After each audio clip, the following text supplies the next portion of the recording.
अनि हेटौँडाबाट आएको करेला, अनि हेटौँडाबाट आएको मकै। मकै चाहिँ हामीले उसिनेर खायौँ है, धेरै थिएन, 4वटा गोया थियो।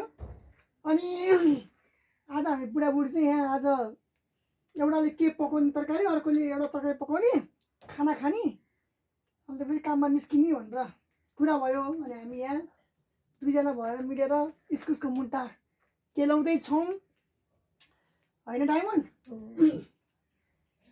बुढी तिमीलाई एउटा कुरा थाहा छ? तिमीलाई होइन मैले डायमन्ड भन्छु नि त, तर मलाई धेरैजनाले के भन्नुहुन्छ भन्दाखेरि डायमन्ड भनेको त कुखुराको पछाडिको हिपको भागलाई भन्छ भनेर भने होइन। त्यस्तो नाम पनि के नाम राख्यो भनेर भने। अब हाम्रो ठाउँको नामै डायमन्ड छ होइन। अब उसो भने त कसैको मान्छेको नाम रकी हुन्छ, कुकुरको नाम पनि रकी हुन्छ। कसैको पिङ्की हुन्छ भने कुकुरको फिमेलको नाम पनि पिङ्की राखिदिन्छ होइन। त्यो नाममा त के भयो र के फरक परेन।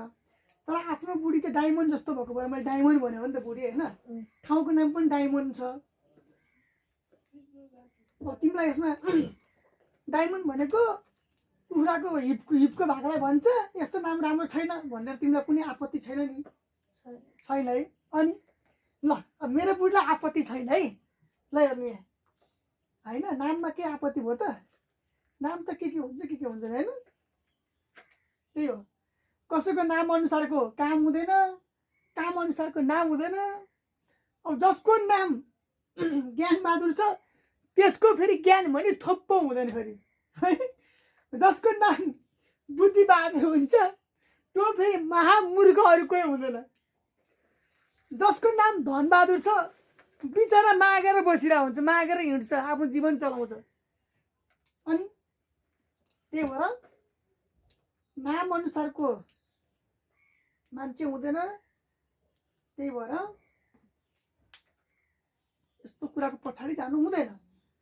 ल बुढी अब यो तरकारी टक्क लाएर तिमीले तरकारी पकाऊ, खानासाना बनाऊ, बुढो टक्क लाएर बस्छ, मजाले खान्छ, अनि त्यसपछि बुढो काममा निस्किन्छ है त।